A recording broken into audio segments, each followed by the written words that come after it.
14 ดวงเนี่ยเป็นนิวรณ์ไปอยู่8 ดวงด้วยกันนะเป็นนิวรณ์ไป8 ดวงแต่ว่าโดยนิวรณ์ข้อธรรมมี6นะ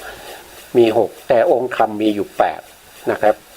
ข้อที่1การมาฉันทานิวรณ์ก็ได้แก่โลภะนะโลภะก็คือดวงนี้นะโลภะก็คือดวงนี้ซึ่งเป็นประธานนะครับหรือเป็นหัวหน้าหรือว่าเป็นผู้นำเป็นผู้นำในโลติกะเจตสิก3ก็จะมีผู้ที่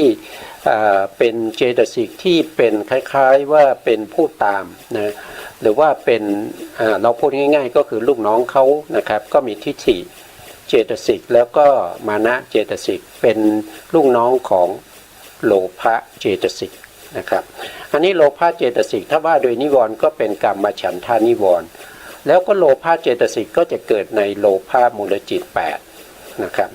ในข้อธรรมข้อที่2พยาปาทะนิวรณะ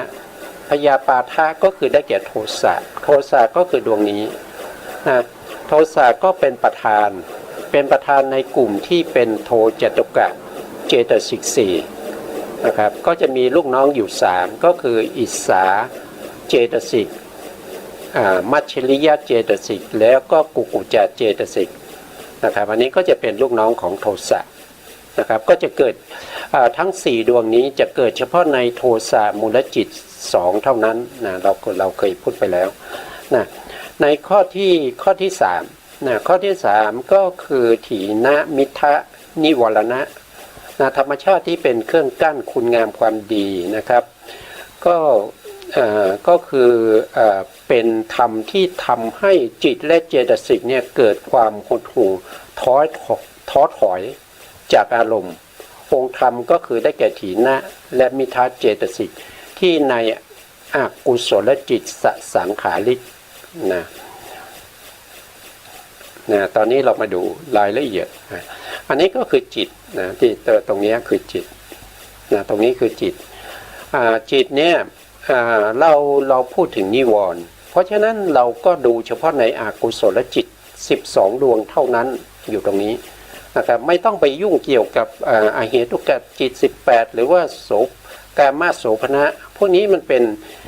ถ้าเป็นกามโสภณะลงไปเป็นฌานรูปฌานนะรูปฌานแล้วก็มรรคแล้วก็ผลเนี่ยเขาเป็นจิตที่เป็นโสภณะนะครับเป็นจิตที่เป็นกุศลนะเป็นกุศลเป็นวิบากแล้วก็เป็นกิริยานะครับเพราะฉะนั้นนิวรณ์นี้ก็จะอยู่ประกอบกับจิตอยู่12 ดวงแค่นี้แหละนะหาตรงเนี้ยนะหาตรงนี้ไม่ต้องไปหาที่ไหนนะเมื่อกี้ผมพูดถึงถีน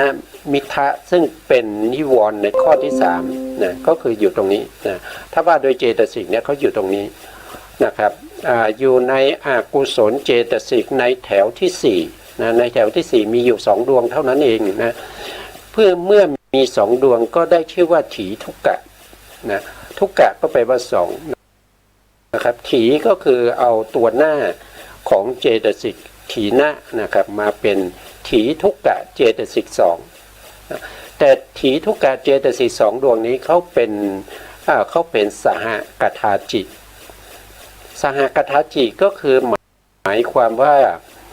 เวลาเขาเกิดเขาจะเกิดพร้อมกันนะครับเวลาเขาไปเกิดในจิตดวงไหนเนี่ยเขาจะไปพร้อมกันเลยแล้วเขาก็ตั้งอยู่ด้วยกันแล้วเขาก็ดับพร้อมกันจะไปเกิดดวงเดียวเนี่ยมันเกิดไม่ได้นะครับมันโดยธรรมชาติแล้วถีนมิทะจะแยกจากกันไม่ได้นะครับเราต้องเข้าใจว่าเขาแยกจากกันไม่ได้ถ้าพูดถึงถีนะที่ไหนนั่นแสดงว่ามีมิทะเจตสิกอยู่ที่นั่นด้วยนะถ้าพูดถึงมิทะเจตสิกอยู่ตรงไหนถีนะเจตสิกก็จะอยู่ตรงนั้นแต่เขาทำหน้าที่กันคนละอย่างนะเขาทำหน้าที่กันคนละอย่างนะถ้าเราตามที่เราเคยศึกษามาใน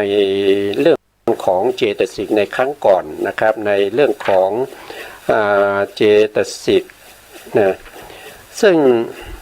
เจตสิกถีนมิทะเนี่ยเขาเป็นอกุศล เจตสิกทีนี้อกุศลเจตสิกเนี่ยโดยธรรมชาติเนี่ยเขาบอกว่าอย่างนี้นะครับ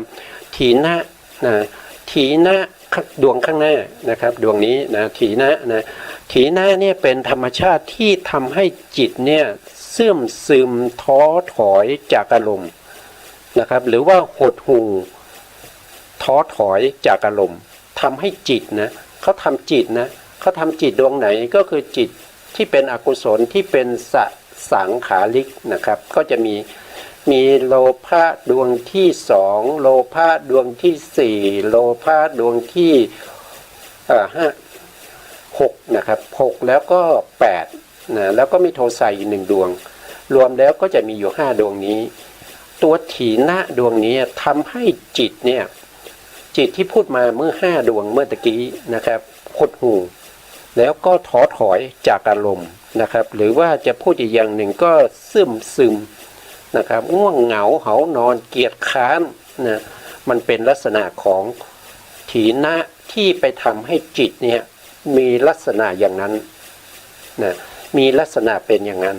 ทีนี้ถ้ามิทธะล่ะมิทธะคืออะไรมิทธะก็คือธรรมชาติที่ทำให้เจตสิกเสื่อมซึมท้อถอยจากอารมณ์นะครับหดหู่จากอารมณ์นะครับหดหู่ท้อถอยจากอารมณ์ทำอะไรทำให้เจตสิกทีนี้เจตสิกมันอยู่ตรงไหนเจตสิกก็จะอยู่ในจิต5ดวงนี้เหมือนกันนะในจิต5ดวงนี้ที่เขาเกิดขึ้นได้เนี่ยอย่างเช่นเดี๋ยวผมขยายนิดนึงให้เห็นชัดๆนิดนึงนะทีนี้เรามาดูดวงนี้นะครับที่เขาเกิดร่วมด้วยก็คือโลภะดวงที่2โลภะดวงที่4โลภะดวงที่6แล้วก็โลภะดวงที่8แล้วก็โทสะดวงที่2นะครับเราจะเห็นว่าอย่างเช่นโลภะมูลจิตดวงที่1เนี่ยมีเจตสิกประกอบอยู่21นะในโลภะมูลจิตเนี่ยเวลาเขาเกิดขึ้นเนี่ยเขาต้องมีเจตสิกเกิดพร้อมกับเขาได้มากที่สุดไม่เกิน21ดวงนะครับตัวถีนะเนี่ยทำให้จิตดวงนี้เสื่อมซึมท้อถอยหดหู่แต่มิทธะเนี่ยจะทำให้เจตสิก21ดวงที่อยู่ในนี้รวมทั้งเจตสิกรวมทั้งตัวเองด้วยรวมแล้วก็เป็น21ก็จะอยู่ในนี้นะครับก็เสื่อมซึมท้อถอยเหมือนกันทำไมผมไม่เว้นออกก็เพราะว่าเขามีอยู่2ดวงเขามีอยู่2ดวงนะอย่างเช่นถีนะเนี่ยเวลาที่เราพูดถึงว่าเขาทำให้จิตเนี่ยซึมท้อถอยใช่ไหมครับเขาทำให้จิตนี้เสื่อมซึมท้อถอยอย่างนี้เราเว้นออกมาได้นะครับเว้นเจตสิกที่เป็นตัวการเนี่ยที่ทำให้จิตเนี่ยเสื่อมซึมท้อถอยอย่างเนี้ยนะครับหรือว่าเราก็จะทั้งตัวเองก็เป็นเจตสิกด้วยตัวเองเป็นถีนะด้วยเพราะฉะนั้นตัวเองก็จะถูกอะไรถูกมิทธะเจตสิกที่เป็นคู่เป็นสหายนะครับเป็นคู่กันเนี่ยที่มาด้วยกันแล้วก็ไปด้วยกันเนี่ยไม่แยกจากกันเนี่ยก็จะทำให้ตัวมิทธะเจตสิกนี้เสื่อมซึมท้อถอยหดหู่จากอารมณ์ด้วยทำให้เกียจค้านนะทำให้เกียจค้านง่วงเหงาเหานอนเนี่ยตัวถูกมิทธะนะเป็นผู้ทำให้ถีนะเพราะถีนะนี่เป็นเจตสิกนะอยู่ในฐานะเจตสิกแต่ตัวมิทธะเนี่ยเขาไม่ได้ทำให้เจตสิกเนี่ยเสื่อมซึมท้อถอยหดหู่หรือว่าง่วงเหงาเหานอนเกียจค้านเขาไม่ได้ทำให้เขาไม่ได้มิทธะนี่ไม่ได้ทำให้เจตสิกง่วงเหงานะครับเพราะฉะนั้นเจตสิกก็จะไม่ได้รับอิทธิพลมาจากมิทธะนะครับแต่มิทธะนี่มีอิทธิพลต่อตัวจิตแต่ถีนะเนี่ยมีอิทธิพลต่อเจตสิกที่ประกอบอยู่ในจิตนั้นนะครับแต่เขาเกิดด้วยกันเมื่อเขาเกิดด้วยกันจิตดวงไหนที่เขาไปเกิดนะจิตดวงนั้นจะต้องมีสภาวะธรรมชาติที่เป็นอย่างที่ท่านได้อธิบายไว้ว่าเป็นธรรมชาติที่เสื่อมซึมท้อถอยจากอารมณ์นะครับ แล้วก็หดหู่ด้วยเกียจค้านด้วยไม่ขจัดกระเฉงนะมันจะเป็นลักษณะอย่างนั้นนะก็ทำให้จิตและเจตสิกที่ประกอบอยู่ในเนี้ยเป็นไปด้วยกันนะเป็นไปด้วยกันนะเพราะว่าจิตและเจตสิกเนี่ยเขาจะแยกจากกันไม่ได้เขาจะเกิดเนี่ยเขาต้องเกิดพร้อมกันตามที่เราเคยเรียนมาแล้วว่าสภาวะของจิตและเจตสิกที่เขา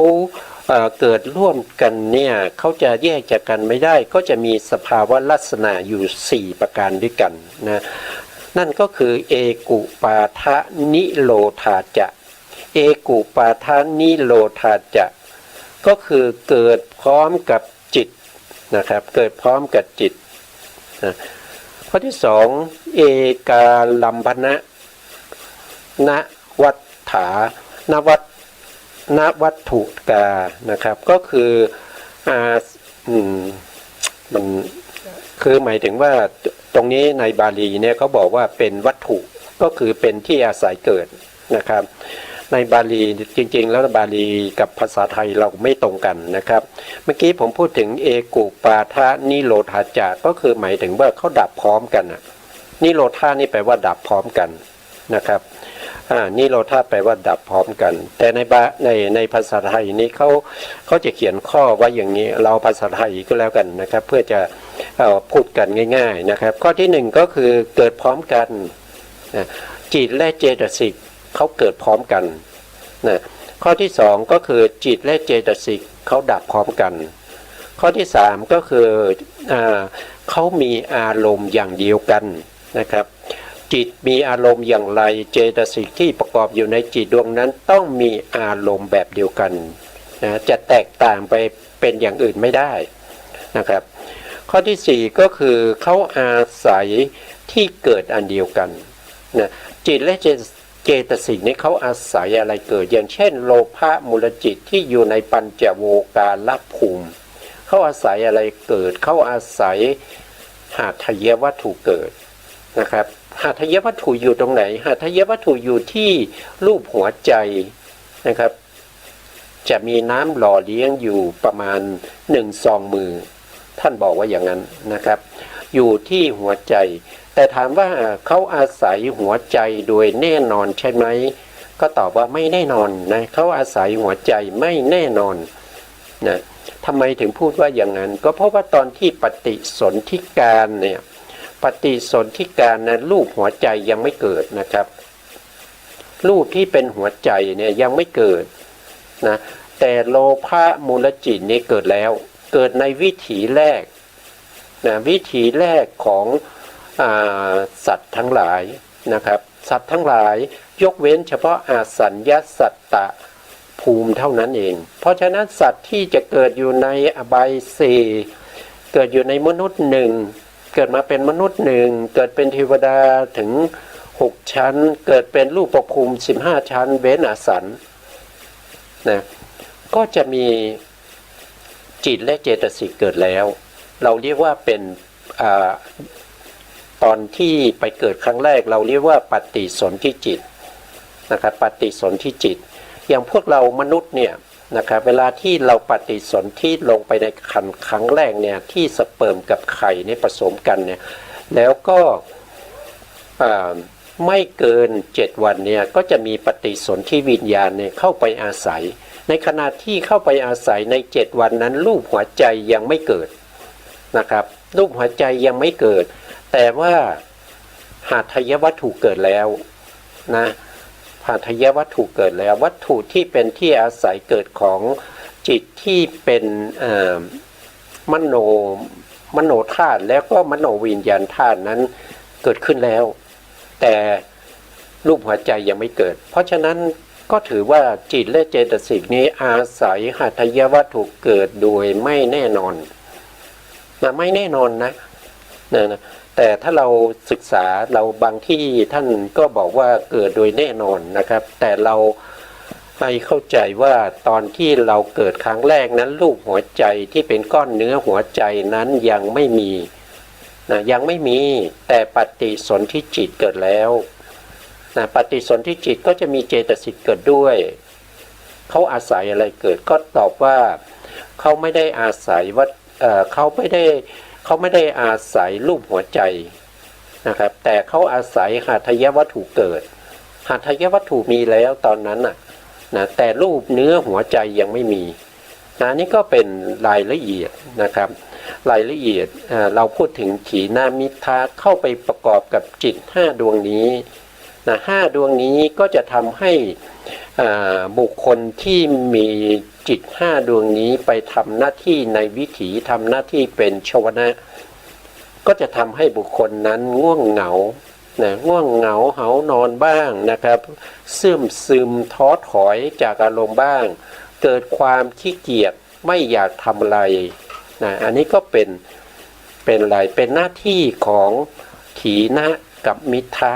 เจตสิก2ดวงนี้เพราะฉะนั้นถีนะมิทธะเจตสิก2ดวงนี้เนี่ยก็จะเป็นตัวที่ไปคอยกั้นอะไรก็คือกั้นจิตที่เป็นไปในส่วนที่เป็นกุศลในส่วนที่เป็นกุศลอย่างเช่นอย่างนี้นะครับสีเหลืองนี้ก็คือมหากุศลใช่ไหมครับสีเหลืองนี่คือมหากุศลในขณะที่เรากำลังเจริญสมาธิก็แล้วกันหรือว่าวิปัสสนานะครับสมาธิก็คือทำให้จิตสงบวิปัสสนาก็คือทำให้เกิดปัญญาเห็นสภาวะรูปนามตามความเป็นจริงนะครับก็แตกต่างกันนะสมาธิคือตัวที่ทำให้จิตเนี่ยสงบตั้งมั่นอยู่ในอารมณ์เดียวเขาจะไม่สนใจรูปนามอะไรเขาสนใจแต่อารมณ์ที่เป็นกสิณเป็นอสุภะเป็นอนุสติอย่างเนี้ยเขาจะสนใจอารมณ์นั้นนะครับแล้วก็ตั้งมั่นอยู่ในอารมณ์นั้นจนได้เป็นอุปจารสมาธิแล้วก็ได้เป็นอัปปนาสมาธินั้นเรียกว่าเป็นสมถะแต่ถ้าเราพูดถึงวิปัสสนาก็คือมหากุศลที่ตามเห็นตามรู้ในเรื่องของรูปนามที่เกิดขึ้นอยู่ในตัวของเราในขณะนั้นว่าอะไรเกิดมีลักษณะอย่างไรนะครับก็จะตามรู้ตามเห็นอย่างนั้นนะครับทีนี้เรามาดูว่าถีนมิทธะเนี่ยมีความสำคัญในการที่ทำให้บุคคลที่กำลังเจริญสมาธิในการเจริญสมาธิเนี่ยก็คือต้องมีมหากุศลเนี่ยเป็นจิตที่ทำหน้าที่ปริกรรมในตอนแรกในวิถีนะครับในวิถีจิตเนี่ยจะต้องมีมหากุศลนะครับดวงใดดวงหนึ่งไปทำหน้าที่เป็นชวนะเมื่อทำหน้าที่เป็นชวนะแล้วเนี่ยเมื่อชวนะนั้นเกิดขึ้นเกิดขึ้นดวงที่1ดับไปดวงที่2เกิดขึ้นดวงที่2ดับไปดวงที่3เกิดขึ้นอย่างเนี้ยเกิดดับอย่างนี้ไปถึง7ดวงแล้วก็ลงสู่ภวังค์แล้วก็เกิดขึ้นมาวิถีใหม่ก็มีมหากุศลเนี่ยเกิดขึ้น7ดวงเหมือนเดิมแล้วก็มีอารมณ์เป็นถ้าเราเจริญกสิณเนี่ยเราก็มีองค์กสิณนี่เป็นอารมณ์ในขณะที่วิถีจิตกำลังดำเนินไปอย่างนี้เนี่ยเราเรียกว่าเป็นบุคคลที่กำลังเจริญสมถะเพื่อให้ได้มาซึ่งสมาธิความสงบขั้นแรกนี้จะต้องให้ได้มาซึ่งสมาธิที่เป็นอุปจารสมาธิแต่ว่าในการที่เรากำลังนั่งกำหนดลมหายใจหรือว่าดูองค์กสิณหรือว่าระลึกถึงคุณพระพุทธพระธรรมพระสงฆ์อยู่นะครับใจของเราเกิดความง่วงขึ้นมาอย่างเงี้ยเมื่อสมาธิมันรวมตัวกันใช่ไหมเมื่อสมาธิมันรวมตัวกันเนี่ยมันก็สมาธิมันตั้งมั่นอยู่ในอารมณ์ใดอารมณ์หนึ่งมันทำให้จิตของเราเนี่ยเกิดความง่วงเหงาหานอนจิตที่เกิดความง่วงเหงาหานอนนั้นไม่ใช่มหากุศลเพราะว่ามหากุศลเขาเกิดในวิถีที่เป็นวิถีปริกรรมอยู่นั้น ดับไปแล้วก็จะขึ้นวิถีใหม่ ทีนี้วิถีใหม่ที่เป็นมหากุศลเนี่ยเขาไม่ขึ้นนะครับเพราะว่าจิตที่เป็นมหากุศลเนี่ยเป็นประเภทที่เป็นสังขาริกนะครับก็คือดวงที่มหากุศลดวงที่2นะครับแล้วก็ดวงที่4ดวงที่6แล้วก็ดวงที่8ที่เป็นเลขคู่เนี่ย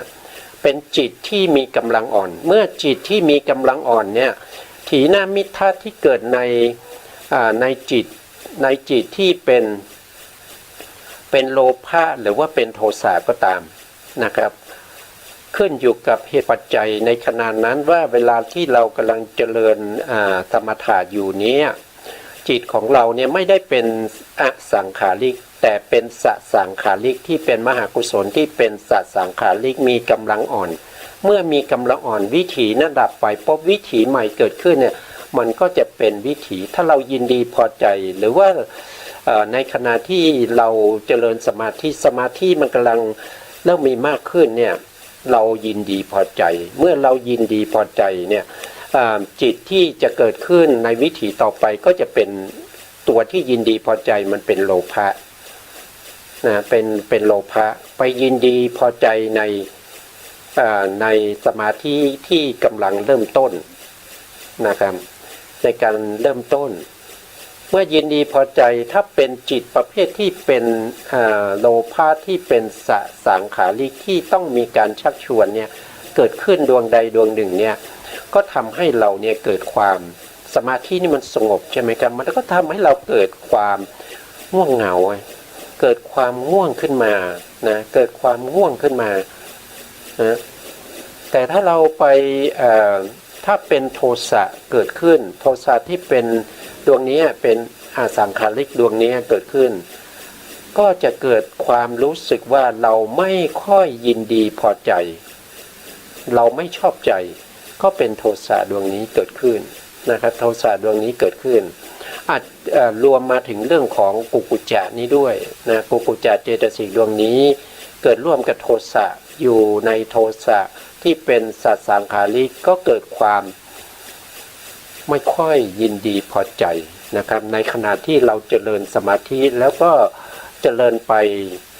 แล้วสมาธิก็ไม่รวมตัวกันนะนั่งอยู่ชั่วโมงหนึ่งก็ยังกำหนดลมหายใจไปก็สมาธิก็ไม่ได้สมาธินะไม่ได้สมาธิก็ฟุ้งซ่านออกไปถ้าฟุ้งซ่านออกไปก็จะเป็นอุทธัจจะกุกุจจะนิวรณ์ดวงนี้นะครับ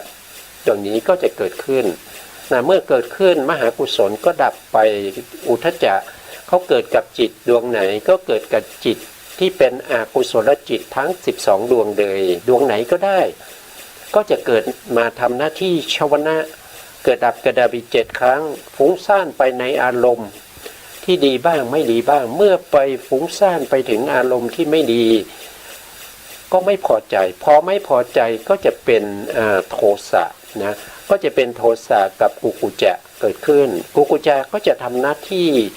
ให้ผู้ที่กำลังปฏิบัติธรรมอยู่เกิดความรำคาญใจนะครับเกิดความไม่ชอบใจรำคาญใจอย่างเนี้ยนะพวกนี้มันจะทำงานตามธรรมชาติของมันเป็นของมันอย่างนั้นนะแต่เมื่อเรารู้ว่ามันเป็นของมันอย่างนั้นเราก็ต้องหาวิธีแก้ไขโดยการหาเหตุหาปัจจัยไม่ให้พวกนิวรณ์นี้เกิดขึ้นนะไม่ให้นิวรณ์นี้เกิดขึ้นในพระสูตรหลายพระสูตรเนี่ยท่านก็บอกว่าการที่เราป้องกันนิวรณ์ไม่ให้เกิดขึ้นเนี่ยจะต้องมีโยนิโสมนสิการนะครับจะต้องมีโยนิโสมนสิการนะครับโยนิโสมนสิการเนี่ยจะเป็นตัวที่จะไปกั้นนิวรณ์ไม่ให้นิวรณ์นี้เกิดขึ้นนะครับแล้วก็ยังจะต้องมีความเพียรนะมีความเพียรก็คือตัววิริยะนะมีความเพียรก็คือตัววิริยะนี้จะต้องทำหน้าที่นะจะต้องทำหน้าที่ในการประคองค้ำจุนนะมหากุศลที่กำลังบริกรรมนิมิตอยู่ นะมหากุศลพวกนี้กำลังบริกรรมนิมิตอยู่ก็ต้องมีวิริยะที่อยู่ในนี้ต้องมีกำลังนะครับมีกำลังในการค้ำจุนไว้ซึ่งจิตที่เป็นมหากุศลกำลังทำหน้าที่ชวนะทำหน้าที่ชวนะให้มั่นคงขึ้นนะแล้วก็ต้องมีขันติด้วยต้องมีขันตินะขันติก็คือโทสะนะก็ต้องมีขันติด้วยช่วยกันนะครับช่วยกันในการที่จะค้ำจุนมหากุศลนี้ไม่ให้มหากุศลนี้มีกำลังอ่อนเมื่อมหากุศลนี้ไม่มีกำลังอ่อนก็สามารถที่จะตั้งอยู่ได้นานได้ในวิถีหลายวิถีติดต่อกันไปเรื่อยๆเมื่อหลายวิถีติดต่อกันไปเรื่อยๆติดต่อในที่นี้หมายถึงว่าเมื่อครบเวลาปริกรรมเนี่ยเรากำลังกำหนดรู้ถึงอานาปานสติกำหนดรู้ถึงลมหายใจเนี่ยมันก็มีมหากุศลเกิดขึ้นแล้วมหากุศลนี้จะเกิดดับไป7 ครั้งแล้วก็จะลงสู่ภวังค์แล้วก็ภวังค์เกิดขึ้นภวังค์นี้ก็ขึ้นอยู่กับว่าเรามีวิริยะแล้วก็มีวิริยะมีสติเนี่ยมั่นคงแค่ไหนถ้าเรามีวิริยะสตินี้น้อยตัวที่มาเกิดที่เป็นภวังคจิตนี้ก็จะเกิดขั้นมากกว่าที่จะมีวิถีที่เป็นมหากุศลมาทำหน้าที่ปริกรรมอีกทีหนึ่งอย่างนี้จะทำให้เราเกิดความท้อถอยหดหู่เกียจค้านได้แต่ถ้าวิถีที่ทำหน้าที่ในการปริกรรมก็คือกำหนดรู้ในอารมณ์ใช้คำว่าปริกรรมเนี่ยมันมาจากเรื่องของสมาธินะครับเรื่องของสมาธิเนี่ยเขามีนิมิตอยู่3อย่างนะก็คือปริกรรมนิมิตนะปริกรรมนิมิตถ้าปริกรรมนิมิตที่มีกำลังมากเข้าเนี่ยก็จะพวกองค์กสิณทั้งหลายเนี่ยก็จะมีสภาวะจากการที่เราต้องเพ่งด้วยตาเนี่ยจะมาติดอยู่ที่ใจมาติดอยู่ที่ใจเราก็ไม่ต้องไปเพ่งปัทวีกสิณเราไม่ต้องไปเพ่งอาโปกสิณเราไม่ต้องไปเพ่งเตโชกสิณวายโยกสิณโอทัตตกสิณปีตะกสิณโลหิตกสิณนีลกะกสิณพวกนี้เราไม่ต้องไปเพ่งแล้วเราเพ่งที่ใจเมื่อเราเพ่งที่ใจที่มันติดอยู่ที่ใจเนี่ยเราก็จะเรียกว่าเป็นนิมิตประเภทที่เป็นอุคหานิมิตนะเป็นอุคหานิมิตมันติดอยู่ที่ใจเพ่งที่ใจนะเวลาที่เราหลับตาเนี่ยเราก็จะเห็นนิมิตเห็นองค์กสิณพวกนี้นะครับถึงแม้เราไม่ดับตานะครับเราเข้าไปในห้องมืดๆเนี่ยเราก็จะเห็นองค์กสิณมันลอยมาอยู่ข้างหน้าเรานะครับตอนนี้เรายังไม่ได้ปฏิภาคนิมิตนะเรายังไม่เข้าสู่อัปปนานะครับเรากำลังจะได้เขาเรียกว่าเป็นอุปจารสมาธินะครับตัวอุปจารสมาธิที่เกิดขึ้นนี้จะเป็นสมาธิประเภทที่ทำให้นิวรณ์ทั้งหลายเนี่ยเริ่มสงบนิวรณ์ทั้งหลายไม่ว่าจะเป็นกัมมฉันทานิวรณ์พยาปาทานิวรณ์แล้วก็ถีนามิทานิวรณ์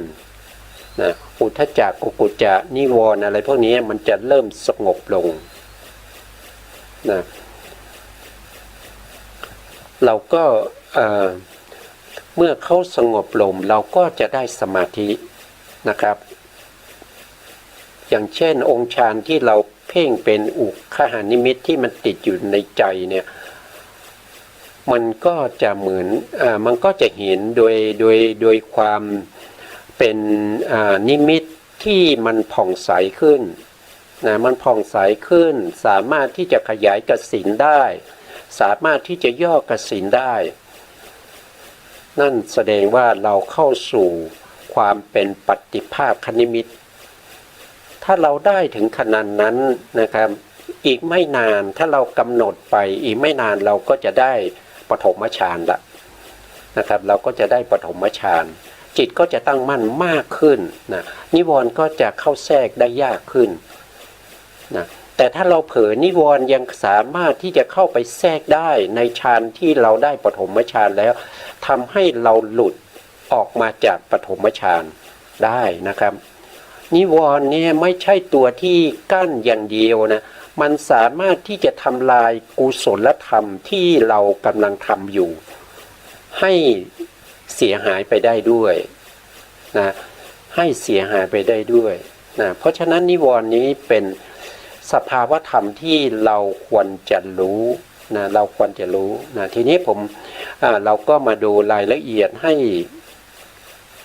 รายละเอียดของนิวรณ์ให้เห็นทุกๆดวงนะครับเมื่อกี้ผมพูดถึงถีนามิธาตุแล้วเราก็รู้ว่าถีนามิธาตุในองค์ธรรมข้อที่3เนี่ยก็คือได้แก่เจตสิกที่เป็นถีทุกกะเจตสิกที่อยู่ในอกุศลและเจตสิก14ซึ่งอยู่ในแถวที่4เนี่ยมีอยู่2ดวงนี้เขาเกิดพร้อมกันเรารู้แล้วนะแล้วก็กรรมฉันทะเราก็รู้แล้วคือโลภะดวงนี้นะแต่พยาปาทะเราก็รู้แล้วพยาปาทะนิวรณ์ก็คือโทสะดวงนี้เรารู้แล้วถีนมิทะก็คือ2ดวงนี้ถ้าเรารู้แล้วเนี่ยเจตสิกเนี่ยเขาก็จะเรียงกันมาตรงนี้นะครับข้างบนแถวที่2ดวงแรกนี้เป็นโลภะนะเป็นกรรมฉันทะนิวรณ์นะครับถัดมาอีกดวงข้างล่างนะครับก็เป็นโทสะนะครับเป็นดวงแรกนะโทสะในแถวที่3ดวงแรกในแถวที่3เป็นพยาปาทะนิวรณ์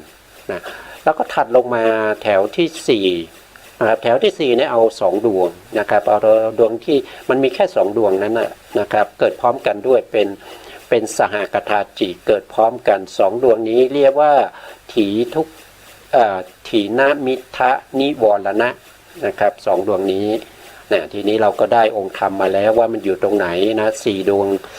วงแล้วนะแต่ข้อธรรมเนี่ย3ข้อนะทีนี้ข้อธรรมข้อที่4นะข้อธรรมข้อที่4ท่านบอกว่าอุทธัจจะโกกุจจะนิวรณะนะนิวรณะธรรมชาติที่เป็นเครื่องกั้นความดีคือฟุ้งซ่านรำคาญนะฟุ้งซ่านแล้วก็รำคาญใจองค์ธรรมได้แก่อุทธัจจะเจตสิกที่ในอากุศลจิต12อุทธัจจะนี้เขาเกิดร่วมกับอากุศลจิต12ดวงเลยแต่ถ้าเป็นกุกุจจะเจตสิกเขาเกิดเฉพาะในโทสะมูลจิต2เท่านั้นนะ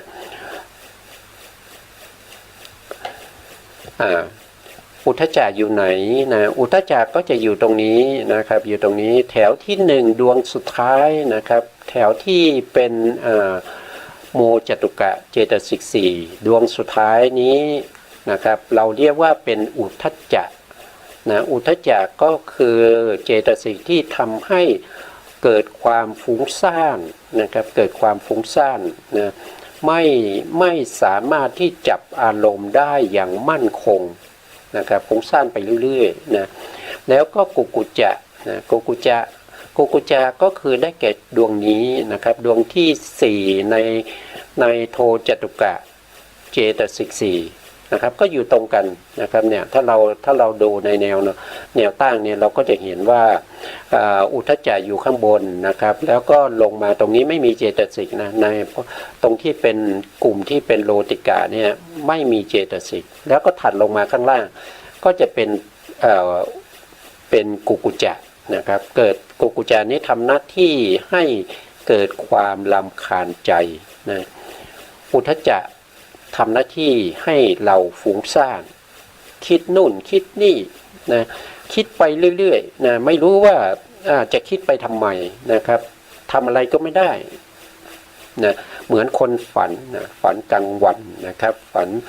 ไปนู่นไปนี่นะครับคิดไปนะแต่ไม่ได้อะไรเลยนะครับเป็นตัวจิตเป็นเจตสิกที่ทำหน้าที่ให้สัมปยุตธรรมผมพูดถึงสัมปยุตธรรมก็คือหมายถึงว่ามีทั้งจิตที่เขาเกิดร่วมด้วยแล้วก็มีเจตสิกอื่นๆที่เขาเกิดร่วมด้วยนะครับเกิดความฟุ้งซ่านไปด้วยกันนะครับเกิดความฟุ้งซ่านไปด้วยกันไปในทิศทางไหนก็ไม่รู้แล้วแต่ฟุ้งไปในเรื่องไหนนะครับฟุ้งไปในเรื่องของพระธรรมก็มีนะครับ อย่าไปคิดว่าการที่เราศึกษาพระธรรมแล้วเนี่ยที่เราคิดไปฟุ้งไปเนี่ยบางอย่างเนี่ยมันไม่ใช่การพิจารณาธรรมนะบางอย่างนี้มันเป็นด้วยอำนาจของอุทธัจจะนะครับที่มานึกคิดในข้อธรรมต่างๆนะครับการพิจารณาพระธรรมนี้ก็มีนะครับแต่ไม่ใช่อุทธัจจะแต่ถ้าอุทธัจจะเกิดขึ้นในขณะที่เราพิจารณาธรรมเนี่ยก็ถือว่าเป็นอกุศลเหมือนกันนะครับเป็นกุศลไม่ได้นะแล้วก็กุกุจจะนะครับเมื่อสองดวงนี้เขาจะอยู่ในข้อเดียวกันนะครับแต่ถ้าเราดูแล้วเนี่ยเขาเป็นกลุ่มเจตสิกที่เป็นคนละอย่างเลยนะครับคนละอย่างเลยถ้าเราพูดถึงอุทธัจจะเนี่ยไปดูในจิตนะครับดูในจิตนะครับในจิตเนี่ยอุทธัจจะเจตสิกดวงนี้เนี่ยเขาเกิดกับอกุศลจิตทั้ง12ดวงเลยไม่ว่าดวงไหนก็ตามเขาสามารถเกิดได้นะครับเขาสามารถเกิดได้เลยถ้าจิตดวงนั้นอย่างเช่นโลภะมูลจิตดวงที่1เกิดขึ้นเนี่ยอุทธัจจะก็เกิดได้แล้วก็ต้องมีด้วยนะต้องอยู่ในนี้ด้วยนะต้องอยู่ในนี้ด้วยแต่ว่าเขาอาจจะไม่มีกำลังเขาจึงไม่ได้ปรากฏให้เห็นชัดเจนไม่ได้มีอำนาจในการที่จะไปควบคุมตัวจิตที่เป็นโลภะมูลจิตดวงที่1แล้วก็เจตสิกอื่นๆที่เกิดพร้อมกับตัวเองได้เพราะไม่มีอำนาจนะครับแต่ถ้าเป็นดวงที่2นะดวงที่2นี้ถ้าเพราะว่าเป็นจิตที่เป็นสัตสังขาริกสัตสังขาริกนี่มีโอกาสที่จะมีกำลังน้อยเพราะมีกำลังน้อยเนี่ยพวกนี้จะเกิดขึ้นได้นะครับพวกนี้จะเกิดขึ้นได้แต่โดยส่วนมากนี้ก็จะเป็นถีทุกกะจะเกิดขึ้นนะครับถ้ามีกำลังอ่อนทำให้เกิดความง่วงเหงาหานอนเกียจค้านไม่ขับจับกระเฉงเนี่ยก็เพราะอำนาจของถีทุกกะนะครับแต่ถ้าเป็นอำนาจของตัวอุทธัจจะเนี่ยก็สามารถเกิดได้ทั้ง12ดวงใช่ไหมเมื่อเข้ามาเกิดในดวงที่2เนี่ยก็จะทำให้เกิดสภาวธรรมที่สัมปยุตกับอุทธัจจะเนี่ยทั้งหมดเนี่ยมุ่งหน้าสู่ความฟุ้งซ่านมุ่งหน้าไปสู่ความฟุ้งซ่านไม่ว่าจะเป็นดวงที่1ก็ตามนะครับโลภะดวงที่1ไม่ว่าดวงไหนก็ตามเนี่ยที่ทั้งหมดเนี้ยนะทั้งหมดเนี่ยทั้ง12ดวงเนี้ยถ้ามีอุทธัจจะมีกำลังไปเกิดร่วมด้วยเนี่ยจิตดวงนั้นจะต้องฟุ้งซ่านไปพร้อมกับอุทธัจจะนี้ถ้าอุทธัจจะมีกำลังนะแต่ถ้าอุทธัจจะไม่มีกำลังก็จะเป็นไปตามสภาวธรรมอื่นนะครับเป็นไปตามสภาวธรรมอื่นๆนะเราก็ได้มาเท่าไหร่นะได้มาข้อที่4นะครับข้อที่4มีเจตสิก2ดวงนะครับเจตสิก2ดวงที่เป็นอุทธัจจะฟุ้งซ่านนะฟุ้งซ่านเกิดกับอกุศลจิต12ดวงแต่ถ้าเป็นกุกุจจะนะกุกุจจะเจตสิกดวงนี้อยู่ในกลุ่มของโทสะนี้จะเกิดเฉพาะจิตที่เป็นโทสะมูลจิต2เท่านั้นนะเกิดร่วมกับจิตที่เป็นโทสะเท่านั้นนะก็จะมีแค่2นะครับและทีนี้ในขณะที่อุทธัจจะเกิดความรำคาญใจเนี่ยถ้ามีคนถามว่าในจิตที่อุทธัจจะไปเกิดร่วมด้วยเนี่ยมีความรำคาญใจเนี่ยตัวอุทธัจจะจะเกิดร่วมกับกุกุจจะไหมเกิดร่วมกับกุกุจจะไหมนะกุกุจจะเนี่ยทำให้เกิดความรำคาญใจไม่ชอบใจไม่พอใจนะครับในขณะที่เรานั่งอยู่ใช่ไหมครับในขณะที่เรานั่งอยู่แล้วเกิดฟุ้งซ่านมากมายนะครับเกิดความฟุ้งซ่านมากมาย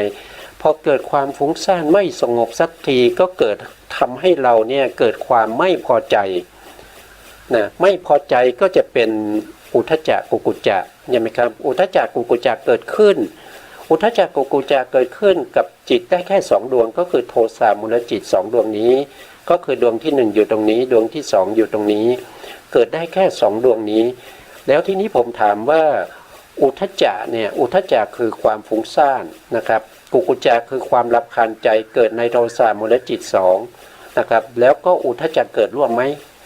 เกิดอยู่ในโทสะมูลจิตสองไหมถ้ามีใครมาถามท่านอย่างนี้ท่านจะตอบว่ายังไงนะก็ตอบว่าเกิดร่วมกันนั่นแหละนะเกิดร่วมกันเพราะมันเป็นโทสะมูลจิตสอง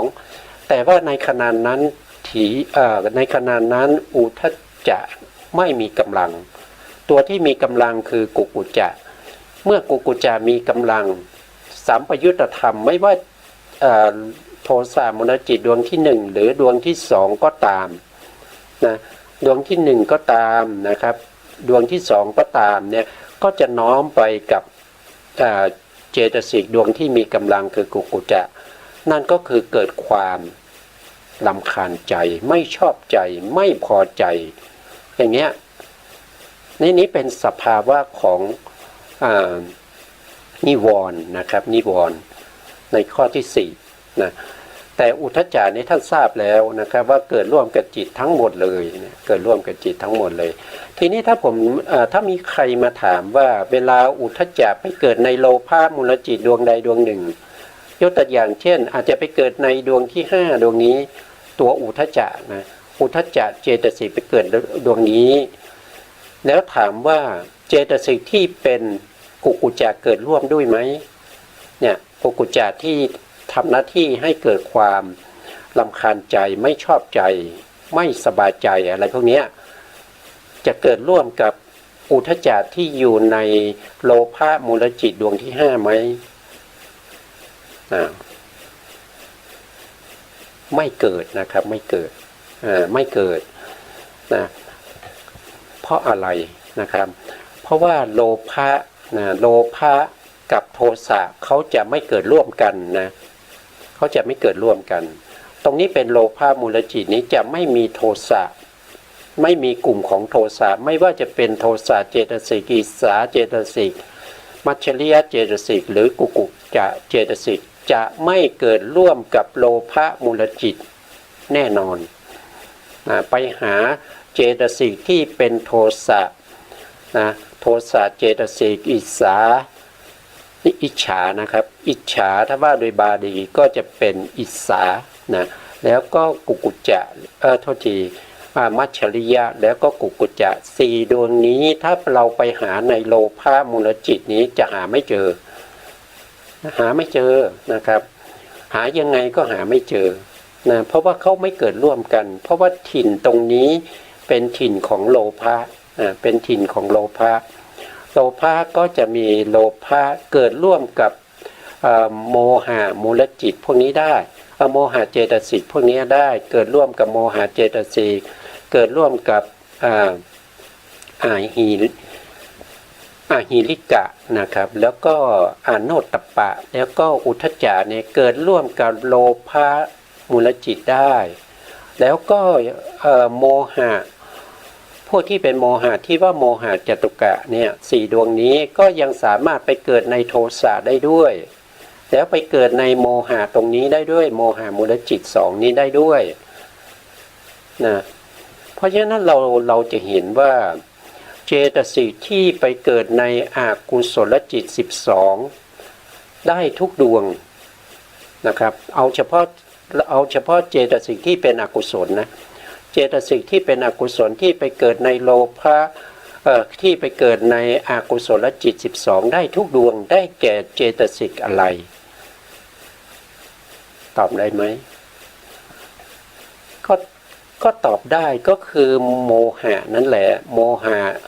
โมจตุกะสีก็คือมีโมหะมีอาหิริกะอโนตตัปปะแล้วก็อุทธัจจะสี่ดวงนี้ไปเกิดในจิตที่เป็นอกุศลจิตได้ทั้ง12เลยได้ทั้ง12เลยแล้วก็จะเกิด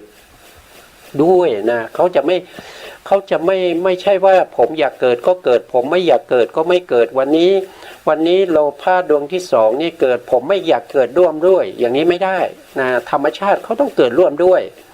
โลภะทุกดวงนี้จะต้องมีโมจตุกาเจตสิกเกิดร่วมอยู่เสมอนะแล้วก็โทสะสองก็จะต้องมีโมหะโมจตุกาเจตสิก4ดวงเกิดร่วมด้วยเสมอนะแล้วก็โมหะ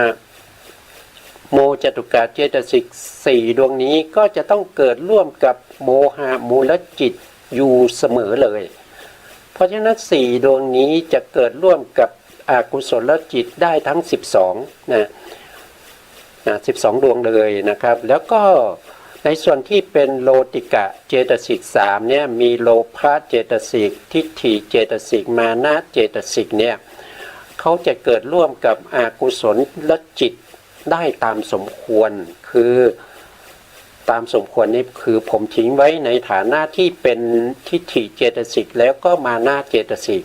ถ้าว่าโดยโลภะเจตสิกเนี่ยจะเกิดในโลภะมูลจิต8จะเกิดในโลภะมูลจิตทั้ง8ดวงเลยจะไปเกิดกับโทสะไม่ได้จะไปเกิดกับโมหะไม่ได้นะครับโลภะนะโลภะต้องเกิดในกลุ่มที่เป็นโลภะเท่านั้น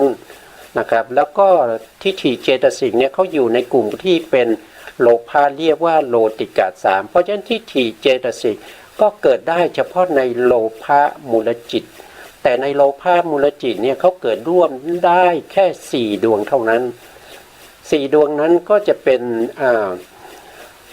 เขาเรียกว่าเป็นทิฏฐิสัมปยุตนะครับก็คือ4ดวงข้างหน้าก็คือดวงที่1ดวงที่2ดวงที่5แล้วก็ดวงที่6นี้จะมีทิฏฐิเกิดร่วมด้วยเสมอเลยแล้วก็มีโลภะกับทิฏฐิอยู่ในนี้ด้วยนะอยู่ในนี้ด้วยเวลาเกิดเนี่ย4ดวงนี้จะต้องมีโลภะกับทิฏฐิอยู่เสมอนะครับจะขาดส่วนใดส่วนหนึ่งไม่ได้นะ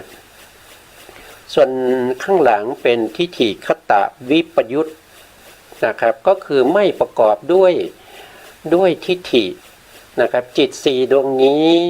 คือโลภะมูลจิตดวงที่3ดวงที่4ดวงที่7แล้วก็ดวงที่8เนี่ยเวลาเกิดขึ้นเนี่ยจะไม่มีทิฏฐิเจตสิกโดยแน่นอนทิฏฐิเจตสิกเกิดไม่ได้โดยแน่นอนแต่โลภะต้องมีโลภะต้องเกิดร่วมด้วยเสมอนะครับแล้วก็ถีนามิทะก็จะเกิดร่วมกับจิต4ดวงนี้ที่อยู่ข้างหลังที่เป็นทิฏฐิคตวิปยุตนี้ได้ตามสมควรบางครั้งเกิดได้บางครั้งก็ไม่เกิดเพราะมานะเขามีคุณสมบัติที่พิเศษที่เราเรียกว่าเป็นนานากถาจิตนะครับจิตโลภะมูลจิต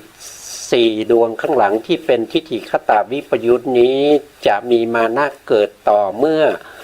มีการเปรียบเทียบเช่นเราดีกว่าเขานะข้อนี้เขาดีกว่าเราข้อนั้นเขาเสมอเราหรือเขาเป็นปุถุชนเราเป็นโสดาบันเราเป็นสกทาคามีแต่เพื่อนของเรายังเป็นโสดาบันอยู่เลยเราเป็นถึงพระอนาคามีแต่พระภิกษุรูปนั้นเป็นแค่โสดาบันหรือว่าเราเป็นโสดาบันเพื่อนเราเป็นสกทาคามีแล้วก็เพื่อนของเพื่อนอีกคนหนึ่งก็เป็นพระอนาคามีแล้วอีกคนหนึ่งก็เป็นพระอรหันต์อย่างนี้ก็ได้มานะเกิดนะนี่มานะเกิดมานะคือถึงแม้ว่าจะไม่เป็นนิวรณ์นะเขาเป็นตัวที่ทำให้เกิดความเย่อหยิ่งถือตัวนะครับทิฏฐินี้เป็นความเห็นผิดนะครับเป็นความเห็นผิดไปจากความเป็นจริงทั้งหลายนะไม่เห็นรูปเห็นนามนะเขาไม่ได้เป็นนิวรณ์นะเขาไม่ได้เป็นนิวรณ์แต่เขาก็มีความสำคัญเหมือนกันถ้าเขาเกิดขึ้นมาเนี่ยเขาจะทำลายกุศลธรรมด้วยนะแต่เขาไม่ได้ชื่อว่านิวรณ์นะเขาไม่ได้ชื่อว่านิวรณ์นะ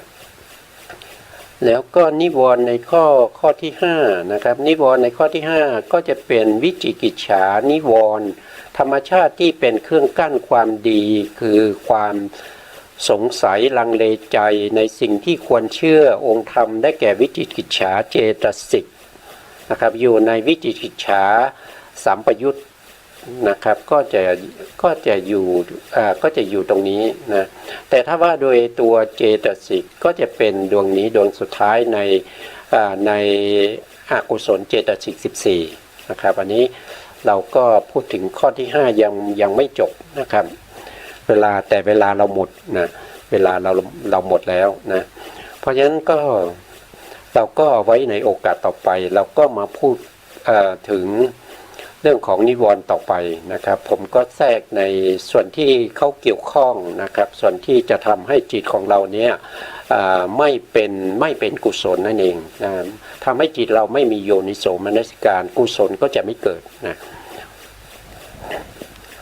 สุดท้ายนี้ขอกราบขอบคุณพระครูสมุทรวิสุวัตรวรกิจโจผู้อำนวยการสถานีวิทยุเพื่อการศึกษาพระพุทธศาสนาและวัฒนธรรม FM 104.5 เมกะเฮิรตซ์วัดฝายหินจังหวัดเชียงใหม่และขอกราบขอบพระคุณพระครูปริยัติยานุศาสตร์ขอบคุณท่านผู้ฟังและผู้ชมทุกท่านที่ติดตามในรายการพระไตรปิฎกลอยฟ้าในเนื้อหาของพระอภิธรรมวันนี้เวลาหมดครับลาไปก่อนครับ